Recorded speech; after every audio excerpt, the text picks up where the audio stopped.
Resistivity, अगर material की अगर रेसिस्टिविटी अगर ज़्यादा होती है तो उस केस में मटेरियल में जो करंट फ्लो होगा उसका मैग्नीट्यूड कम होगा। सिमिलरली अगर कोई मटेरियल की अगर रेसिस्टिविटी अगर कम होती है तो उस केस में जो मटेरियल में करंट फ्लो होगा वो ज़्यादा होगा। सिमिलरली हमने डिस्कस किया है रेसिस्टेंस के बारे में। रेसिस्टेंस फंक्शन होता है रेसिस्टिविटी का। अगर रेसिस्टिविटी अगर ज़्यादा होती है तो उस केस में रेसिस्टेंस ज़्यादा होगा और करंट जो फ्लो करेगा कंडक्टर में उसका मैग्नीट्यूड कम होगा। सिमिलरली अगर रेसिस्टिविटी अगर कम होती है तो उसके इसमें रेसिस्टेंस कम होगा और रेसिस्टेंस कम होगा तो कंडक्टर में जो करंट फ्लो करेगा वो ज़्यादा से ज़्यादा फ्लो करेगा। तो जो रेसिस्टेंस होता है उसको डिस्क्राइब करने के बहुत सारे तरीके होते हैं। हम लोग जो कॉमन जो डेफिनेशन कंसीडर करते हुए चलते हैं रेसिस्टेंस का वो ये होता है the amount of opposition offer to the flow of a current by a conductor is called as resistance. मतलब जब कंडक्टर में से करंट फ्लो करता है तो उस केस में जो करंट होता है वो एक अपोजिशन फेस करता है जो कि कंडक्टर ऑफर करता है और वो जो अपोजिशन होता है उसको हम लोग बोलते हैं रेसिस्टेंस। सिंपल वर्ड में बोलूँ, जब करंट कंडक्टर में से फ्लो करता है तो उस केस में जो करंट होता है वो एक रुकावट फेस करता है, एक रुकावट महसूस करता है और वो जो रुकावट होता है उसको हम लोग बोलते हैं रेसिस्टेंस। और हम लोग टेक्निकल टर्म में ऐसा बोलते हैं कि जब कंडक्टर में से करंट फ्लो होता है तो उस केस में जो करंट होता है उसको अपोज करता है कंडक्टर और वो जो प्रॉपर्टी होती है अपोजिंग प्रॉपर्टी उसको हम लोग बोलते हैं रेसिस्टिविटी। अगर अपोजिंग प्रॉपर्टी अगर ज़्यादा होती है तो उस केस में जो रेसिस्टेंस होगा वो ज़्यादा होगा, हैंस कंडक्टर में जो करंट फ्लो होगा वो कम से कम फ्लो करेगा। सिमिलरली जो कंडक्टेंस होता है और जो कंडक्टिविटी होता है दोनों के बीच का भी जो रिलेशन होता है वो सेम होता है। कंडक्टिविटी हमें ये डिस्क्राइब करती है कि मटेरियल में कितना करंट फ्लो करेगा। कंडक्टिविटी भी मटेरियल की प्रॉपर्टी होती है जैसे कि रेसिस्टिविटी है। अगर कंडक्टिविटी अगर ज़्यादा होती है तो उस केस में मटेरियल में जो करंट फ्लो करेगा वो ज़्यादा होगा। कंडक्टिविटी अगर कम होगी तो उस केस में मटेरियल में जो करंट फ्लो करेगा वो कम से कम होगा। सिमिलरली जो कंडक्टेंस होता है वो फंक्शन होता है कंडक्टिविटी का। अगर कंडक्टिविटी अगर ज़्यादा होती है तो उस केस में जो कंडक्टेंस होगा वो ज़्यादा होगा। कंडक्टिविटी अगर कम होती है तो उस केस में जो कंडक्टेंस होगा वो कम होगा, हैंस कंडक्टर में जो करंट फ्लो करेगा उसका जो मैग्नीट्यूड होगा वो कम होगा। तो जो रेसिस्टेंस और जो कंडक्टेंस दोनों को डिस्क्राइब करने के बहुत से तरीके, अभी हम लोग जो फंडामेंटल जो तरीका है फंडामेंटल स्टेटमेंट उसके बारे में हम लोग डिस्कस करेंगे। फिर उसके बाद हम लोग कुछ अलग तरीके से रेसिस्टेंस और कंडक्टेंस को डिस्क्राइब करेंगे। तो जो रेसिस्टेंस होता है उसका जो फंडामेंटल जो स्टेटमेंट होता है the amount of opposition offer to the flow of a current by a conductor is resistance. कितना अपोजिशन करंट फेस करेगा या फिर कितना अपोजिशन कंडक्टर ऑफर करेगा करंट के फ्लो को, उसको हम लोग बोलते हैं रेसिस्टेंस। सिमिलरली जो कंडक्टेंस होता है, कंडक्टेंस का मतलब ये होता है कि कितना ज़्यादा करंट कंडक्टर में से फ्लो करेगा। अगर ज़्यादा से ज़्यादा करंट अगर कंडक्टर में से फ्लो करता है तो उस केस में जो कंडक्टेंस होता है वो ज़्यादा होता है। कम से कम करंट अगर कंडक्टर में से फ्लो करता है तो उस केस में जो कंडक्टेंस होता है वो कम होता है। सिमिलरली जो कंडक्टेंस और जो रेसिस्टेंस होता है वो हमें डिस्क्राइब करते हैं कि चार्ज किस रेट से फ्लो करेगा। कंडक्टेंस और जो रेसिस्टेंस होते हैं वो हमें डिस्क्राइब करते हैं कि करंट किस रेट से फ्लो करेगा, rate of flow of charge. अगर रेसिस्टेंस अगर ज़्यादा होता है तो उस केस में जो rate of flow of charge होगा वो कम होगा और रेसिस्टेंस अगर कम होता है तो उस केस में rate of flow of charge या फिर रेट ऑफ चार्ज फ्लो वो ज़्यादा होगा। तो resistance come, rate of charge flow ज़्यादा। रेसिस्टेंस अगर ज़्यादा होता है तो उस केस में जो रेट ऑफ चार्ज फ्लो होगा वो कम होगा। सिमिलरली अगर हम लोग देखें रेट ऑफ चार्ज फ्लो और रेसिस्टेंस दोनों के बीच का जो रिलेशन होता है वो इन्वर्स होता है। रेट ऑफ चार्ज फ्लो को हम लोग करंट बोलते हैं। तो अगर रेसिस्टेंस ज़्यादा होता है तो उस केस में जो करंट होगा वो कम होगा। सिमिलरली अगर हम लोग देखें अगर कंडक्टेंस अगर ज़्यादा होता है तो उस केस में रेट ऑफ चार्ज फ्लो ज़्यादा होगा। कंडक्टेंस अगर कम होता है तो उस केस में जो रेट ऑफ चार्ज फ्लो होगा वो कम होगा। रेट ऑफ चार्ज फ्लो मतलब करंट का फ्लो। तो जो कंडक्टेंस और जो रेसिस्टेंस है वो हमें ये भी डिस्क्राइब करते हैं कि किस रेट से चार्ज फ्लो करेगा। और जो कंडक्टिविटी और जो रेसिस्टिविटी होती है वो मटेरियल की प्रॉपर्टी होती है, आप ये नोट डाउन कर लो। Conductivity is the property associated with the conductor like resistivity. Conductivity property होती है जो कि मटेरियल के साथ एसोसिएटेड होती है जैसे कि रेसिस्टिविटी का ऐसा है वैसा। कंडक्टिविटी अगर कोई मटेरियल की अगर ज़्यादा होगी तो उस केस में कंडक्टेंस से ज़्यादा होगा, हैंस कंडक्टर में जो करंट फ्लो करेगा उसका जो मैग्नीट्यूड होगा वो ज़्यादा होगा। अगर कोई मटेरियल की अगर कंडक्टिविटी अगर कम होती है तो उस केस में जो कंडक्टेंस होगा वो कम होगा। कंडक्टेंस कम होगा तो उस केस में क्या होगा, चार्ज का फ्लो रेट कम होगा, हैंस जो करंट होगा वो कम होगा। अगर कोई मटेरियल का रेसिस्टेंस अगर ज़्यादा होता है तो उस केस में जो मटेरियल का जो कंडक्टेंस होता है वो कम होता है। और कोई मटेरियल का अगर रेसिस्टेंस अगर कम होता है तो उस केस में मटेरियल का जो कंडक्टेंस होता है वो ज़्यादा होता है। तो हैंस हम लोग बोल सकते हैं जो रेसिस्टेंस और जो कंडक्टेंस है वो एक दूसरे के रेसिप्रोकल है। तो हम लोग लिख सकते हैं resistance is equal to 1 divided by G. जो रेसिस्टेंस होता है उसको हम लोग शो करते हैं कैपिटल लेटर आर से, और जो कंडक्टेंस होता है उसको हम लोग शो करते हैं कैपिटल लेटर जी से। तो यहाँ पर हमें पता है ओम्स लॉ के हिसाब से जो अप्लाइड पोटेंशियल डिफरेंस होता है वो बराबर में होता है current flowing from the conductor into the resistance of the conductor. तो यहाँ पर अगर हम लोग देखें V is equal to I divided by R, ये रिलेशन के बारे में हमें पता है, तो हम लोग बोल सकते हैं जो R होगा वो बराबर में होगा V डिवाइडेड बाय आई। तो रेसिस्टेंस को अभी हम लोग कुछ अलग तरीके से डिस्क्राइब करेंगे, मगर जो बेसिक जो स्टेटमेंट होता है रेसिस्टेंस का आप ये वाला कंसीडर करोगे, the amount of opposition offer to a flow of current by a conductor is called as resistance.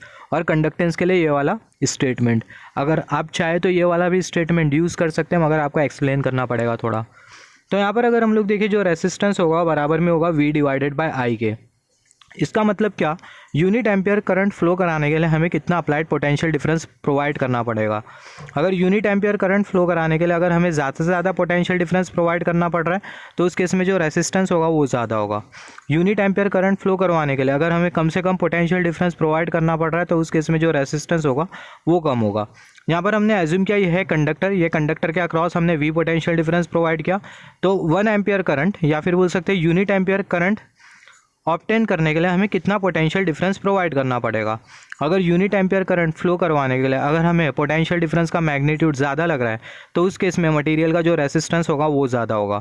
अगर यूनिट एम्पियर करंट फ्लो कराने के लिए 1 एम्पियर करंट फ्लो कराने के लिए 1 आई करंट फ्लो कराने के लिए अगर हमें कम से कम पोटेंशियल डिफरेंस प्रोवाइड करना पड़ रहा है, इसका मतलब मटेरियल का जो रेसिस्टेंस है वो कम है। तो रेसिस्टेंस को हम लोग कुछ इस तरीके से भी डिस्क्राइब कर सकते हैं, यूनिट एम्पियर करंट फ्लो करवाने के लिए हमें कितना पोटेंशियल डिफरेंस प्रोवाइड करना पड़ेगा उसको हम लोग बोलते हैं रेसिस्टेंस। तो the amount of potential difference require to create a current flow of unit ampere is called as resistance.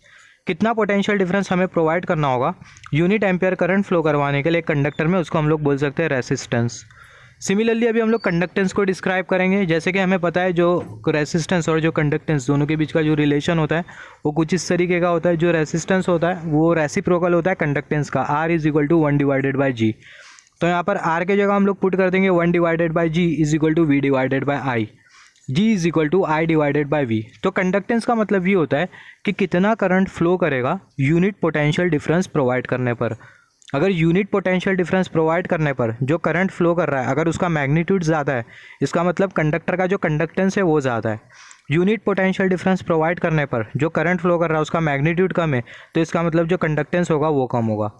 तो हम लोग बोल सकते हैं the amount of flow of current which will flow due to the unit potential difference is called as the conductance. और जो conductivity होती है वो मटेरियल की प्रॉपर्टी होती है।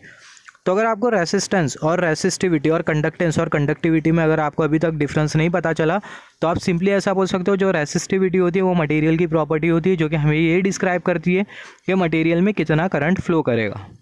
अगर रेसिस्टिविटी अगर ज़्यादा होती है तो उस केस में जो करंट फ्लो करेगा वो कम होगा। रेसिस्टिविटी अगर कम होती है तो उस केस में जो करंट फ्लो करेगा मटेरियल में वो ज़्यादा होगा। सिमिलरली रेसिस्टेंस को आप दो तरीके से डिस्क्राइब कर सकते हो। जब कंडक्टर में करंट फ्लो करता है तो उस केस में जो करंट होता है वो एक अपोजिशन फेस करता है, जो कि कंडक्टर ऑफर करता है करंट को, और वो जो अपोजिशन होता है उसको हम लोग बोलते हैं रेसिस्टेंस। या फिर दूसरा आप ऐसा भी बोल सकते हो, यूनिट एम्पियर करंट फ्लो करवाने के लिए हमें कितना पोटेंशियल डिफरेंस प्रोवाइड करना पड़ेगा उसको हम लोग बोल सकते हैं रेसिस्टेंस। अगर यूनिट एम्पियर करंट फ्लो करवाने के लिए अगर हम लोग ज़्यादा पोटेंशियल डिफरेंस अगर प्रोवाइड कर रहे हैं तो उस केस में रेसिस्टेंस ज़्यादा होगा। यूनिट एम्पियर करंट फ्लो करवाने के लिए अगर हम लोग कम पोटेंशियल डिफरेंस प्रोवाइड कर रहे हैं, इसका मतलब जो रेसिस्टेंस होगा वो कम होगा। सिमिलरली जो कंडक्टेंस होता है उसको हम लोग कुछ इस तरीके से डिस्क्राइब कर सकते हैं, कितना करंट फ्लो करेगा यूनिट पोटेंशियल डिफरेंस प्रोवाइड करने पर। यूनिट पोटेंशियल डिफरेंस प्रोवाइड करने पर अगर ज़्यादा करंट फ्लो कर रहा है, इसका मतलब कंडक्टिविटी ज़्यादा है, आई मीन कंडक्टेंस से ज़्यादा है। यूनिट पोटेंशियल डिफरेंस प्रोवाइड करने पर अगर कम करंट फ्लो कर रहा है तो उसका मतलब जो कंडक्टेंस है वो कम है। और जो कंडक्टिविटी है सिमिलरली मटेरियल की प्रॉपर्टी है। अगर कंडक्टिविटी अगर ज़्यादा होती है तो उस केस में मटेरियल में जो करंट फ्लो होगा वो ज़्यादा से ज़्यादा फ्लो करेगा। और मटेरियल की अगर कंडक्टिविटी अगर कम होती है तो उस केस में मटेरियल में जो करंट फ्लो करेगा उसका जो मैग्नीट्यूड होगा वो कम होगा। तो अभी हम लोग रेसिस्टेंस, रेसिस्टिविटी, कंडक्टेंस और कंडक्टिविटी की यूनिट के बारे में डिस्कस कर लेते हैं। तो यहाँ पर अगर हम लोग देखें, जैसे कि मैंने बोला, अगर कोई मटेरियल का अगर रेसिस्टेंस ज़्यादा होता है तो उस केस में कंडक्टेंस कम होता है। सिमिलरली मटेरियल की अगर रेसिस्टिविटी अगर ज़्यादा होती है तो कंडक्टिविटी कम होगी। मटेरियल की रेसिस्टिविटी अगर कम होती है तो उस केस में जो कंडक्टिविटी होगी वो ज़्यादा होगी। रेसिस्टिविटी को हम लोग शो करते हैं रो से, और जो कंडक्टिविटी होती है उसको हम लोग शो करते हैं सिग्मा से। रेसिस्टिविटी ज़्यादा है तो उस केस में जो कंडक्टिविटी होगी वो कम होगी, रेसिस्टिविटी कम है तो उस केस में जो कंडक्टिविटी होगी वो ज़्यादा होगी। तो रेसिस्टिविटी और कंडक्टिविटी दोनों एक दूसरे के रेसिप्रोकल होते हैं, तो हम लोग बोल सकते हैं rho is equal to 1 divided by sigma. हमें पता है जो रेसिस्टेंस की जो यूनिट होती है वो होती है ओम, रेसिस्टेंस की जो यूनिट होती है वो होती है ओम। सिमिलरली जो रेसिस्टिविटी की जो यूनिट होती है वो होती है ओम मीटर। तो ये ओम मीटर हमें यूनिट कैसा मिली, यहाँ पर हमने कंसीडर किया है ये फॉर्मूला रेसिस्टेंस का, resistance is equal to resistivity of the material into length of the material divided by cross sectional area of material. यहाँ पर हमें रेसिस्टिविटी के लिए यूनिट बनाना है, resistivity is equal to resistance of the material cross sectional area of the material divided by length of the material.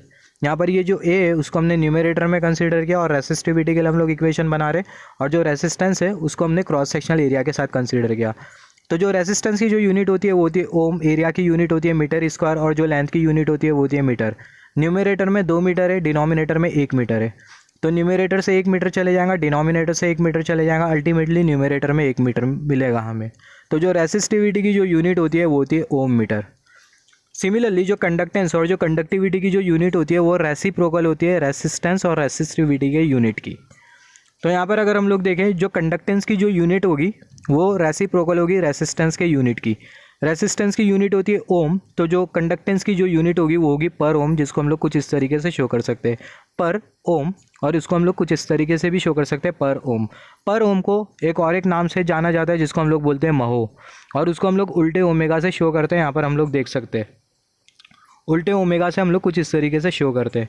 Conductance की एक और एक यूनिट होती है जिसको हम लोग बोलते हैं जीमेंस। सिमिलरली जो रेसिस्टिविटी की जो यूनिट होती है वो होती है ओम मीटर, जिसको हम लोग कुछ इस तरीके से भी शो कर सकते हैं और लिख के भी ओम मीटर शो कर सकते हैं। सिमिलरली जो कंडक्टिविटी की जो यूनिट होती है वो होती है जीमेंस पर मीटर, और उसको हम लोग कुछ इस तरीके से भी शो कर सकते हैं एस